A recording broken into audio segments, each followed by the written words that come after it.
Hello guys, Woohoo here, back in another video. This time around we are going to talk about how you are going to obtain wild mana. So I have 3 methods for you today. I already covered one of them in the video right here, but that's like way back when it came out, and I feel like there's better methods now. I will include this one as well, the method that I had there. That's basically just going to the biomes and picking up the mana. I'll do that one more time, but this one do have 2 more methods that I think is way better. At least the last one is way better. The other one is maybe a little, that's probably on the same level, I would say. But the point is, the last one is the best one. So saving the best for last. But that's basically it. I think I wanted to make a video where I was covering this a little bit better, especially with the new, not the new method, because it's not new, it was already out back then, but a method that might help you guys a lot more than just going out there and just randomly farming it as I had in the other video there. So I just wanted to mention that. So 3 methods today. I have made timestamps also in the description. There's links to everything more to about the profession as well. I've made a full profession guide as well, so it's down there as well. So go check that one out as well if you want to, of course, use all that wild mana for, of course, your mystic profession as well. I've covered that, how you are easily go or easiest, if that's, or best, I guess you would call it, the best way to level that up to max. But that's basically the intro. So let's jump into the first method, which is right here in the hub. So yes, we are going to start right here off in the hub, and that's not the other method that I was talking about. We're not starting with the method that was in the video that I was talking about that did before. We'll do that into number 2, and then number 3, we're gonna do the best one I think that is out there to farm right now. So, but I do want to mention this one because I didn't mention that in the other one. I did mention it, I guess, in the profession video or like in the PTS video or whatever you call it. But right here at this guy, you can actually buy yourself 1,000 wild mana. It is going to cost you 1,000 flux as well. So it's not really a big, it's not a really big cost, I feel like. Basically, you need about 300,000 flux. Because you need about 300,000 to max out the profession, and it can sound like a lot, but you can obtain this a lot more. But it's a nice little boost to start out with when you're also starting out the profession, and this resets daily. So basically it's going to take you about 3,000 days or whatever it is. I think, yeah, 3,000 days. It's going to take you 3,000 if you only use this method, of course, but there's plenty of other methods out there as well. But I still kind of get this one as well. Well, I'm maxed out already, so, but I wanted to buy this anyway for you guys as well. There's also these ones as well, and this one do become a little bit more interesting. It is 650 for the mana maxers, and that's what we're going to talk about later. So I'm just going to go ahead and buy these because I can, but this is a weekly reset and you get 5 of these, and basically usually these are for getting more capacity as well. If I open up my inventory right here, I go to my mana. If I scroll down here, so you guys can see it as well. If I go right up here, you can see I have a maximum of 50,000 I can hold at one point. I don't recommend going this much. I just kind of just went with it, and then I finally was like, I want to have a nice round number. So that's where I was at, like 50. Oh, I'm gonna get 50,000. So that's what they're usually for, is just to have more capacity, but you don't need to have that much. You basically need to have about 6,000. So I would hit 10,000 or so, because there is a craft for 10,000 when you get up further. So yeah, there's one for 10,000 right here. So you can convert some of these crystallized mana fragments, which we're all going to talk about a little bit in a minute. But this is basically so you can do one of these crafts, but this is also when you hit up max and stuff like that. So anyways, not really the biggest of deal. But the first method here is basically just getting your wild mana from here, getting it from here, getting it from the tome as well. There is a tome. If I show all here, I do have the tome as well. If I scroll all the way down, there is one tome right here, which is going to give you 10,000 crystallized mana fragments. So it's not the wild mana, you do have to convert it, but it converts 1 to 1. So you can see here, 10,000 crystallized mana fragments goes into exactly 10,000 mana as well, wild mana. So it's 1 to 1 basically. So there's also the tome. I wanted to mention that one as well, but that is of course something real from the shop. You do have to buy it from the shop. It's a part of a pack, 3,000 credits to get that one as well. So that's not a really free method to, but I wanted to mention it anyways if you wanted to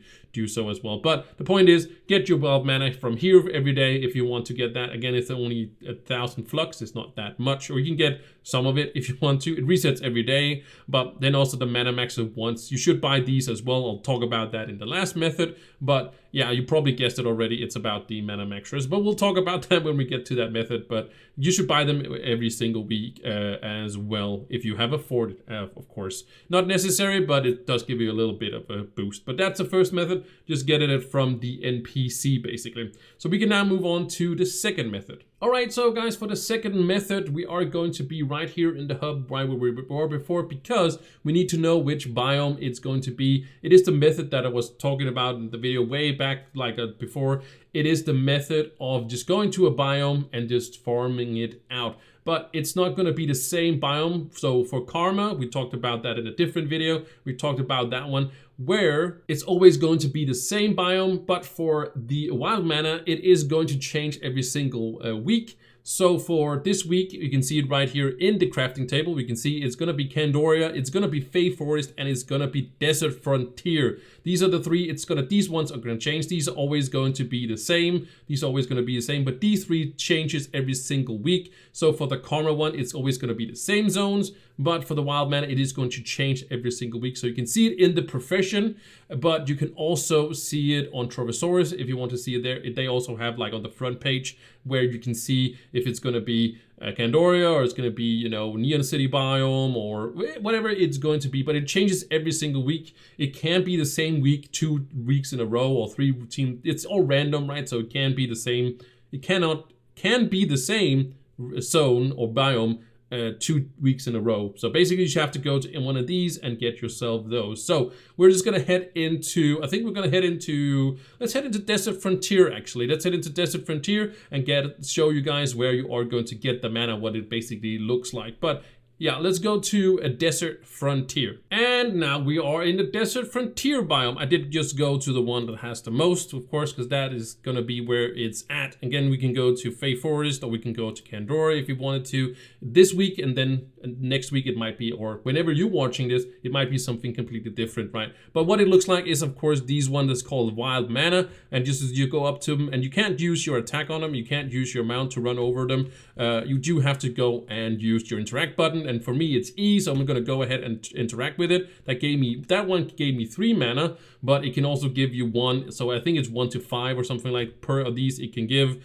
And this one also gave me 3, and you can see it's all over the place. And you just go up to this bunch of it over here as well. You just run and just pick it up like that. So that's pretty simple, pretty easy. But again, the biome changes every single week, so it might be something different. So if you see it, you can get it if you want to. But yeah, again, you can see it in the crafting table or on Trovasaurus if you want to do so. Yeah, so that's basic, and you can farm endless of this. You can farm as much as you want and basically get it all of it in this way if you choose to do so. So this basically is the infinity farming mode, or an endless farming mode basically. But yeah, but I think there is a better way than doing it like this, but that's really up to you, however you feel like you want to do it. But I feel like there's a better method, and I'll show you guys that one right here.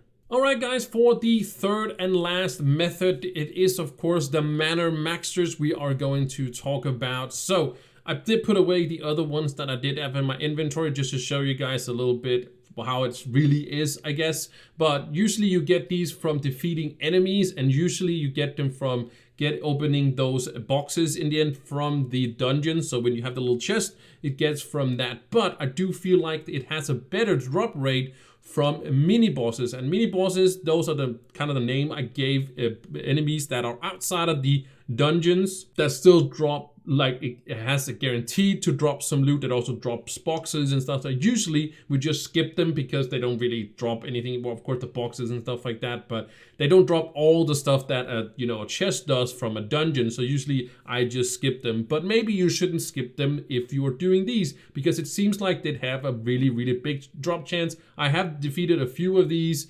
a long time now, and I haven't seen any of them not drop the mini maxers. I was about to say Mana Maxers, of course, because the Mana Maxers can be loot collected 100 into wild mana. So if you go ahead, you can see there's one here. I'm in the Forbidden Spires biome. I feel like that one has the most mini bosses here. You can see there's one right here. So I'm gonna loot collect that. You can see I did get 3 of these mana maxes, as you can see here.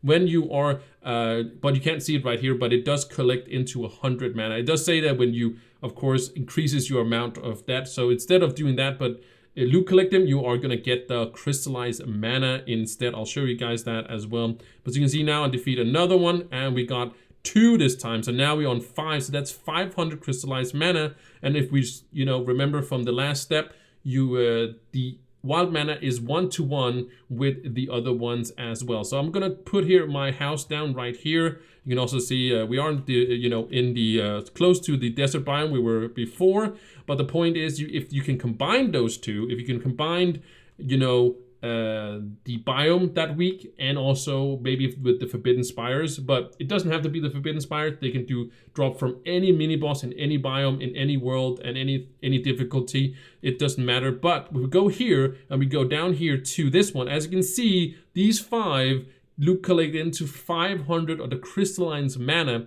and the crystallized mana is 1-to-1 with the wild mana. So basically, this is 500 mana. And it only took me like 2 enemies to defeat that. So you can also buy these, as we saw in the first step, or not the first step, I guess, but the first method. So you can actually get 500 mana just like that, just every single week. But it is going to cost you 6,500 per, of course, press, or for every craft purchase. But so this is going to be a lot more from these ones as well. So basically this took me 2 minutes to get these right. Of course you do have to find them, but again, I feel like the Forbidden Spires biome do have the most of these, and it's usually a very flat area. So usually it's pretty easy to see these big guys that you are, but if you see them, just go ahead and defeat them as well. But yeah, that's basically the method number 3, is to go and defeat mini bosses, any biome. If you see them, you know, defeat them and get them. I don't think you should go out of your way. If you really want to farm it out, you can do it like that. And again, if you can combine the week where it maybe is Forbidden Spires, or, you know, and the same thing, or just the favorite biome where you defeat mini bosses, is also the week where you collect it. You can do a combination where you're running around collecting and then see a mini boss and just go through that. And also just with time, you know, defeating enemies, through dungeons and such, you are going to also just get a bunch of these as well. That's how I got mine, like to 50,000 and such forward. So yeah, this is, I feel like this is just a super nice method to use if you really want to go fast with all of this. So I wanted to share these methods, these 3 methods with you guys as well, because I feel like, again, the first method, I kind of just only had the one method collected. So yeah, or just, you know, go to a specific biome and doing that. But now that I know about this, or I've known about this for a while, I felt like I wanted to share this as well with you guys. So right over here, YouTube is recommending you a video. You should probably check it out because it's something YouTube thinks that you would really like. So with that said, thank you so much for watching, and I'll see you in the next one. Bye.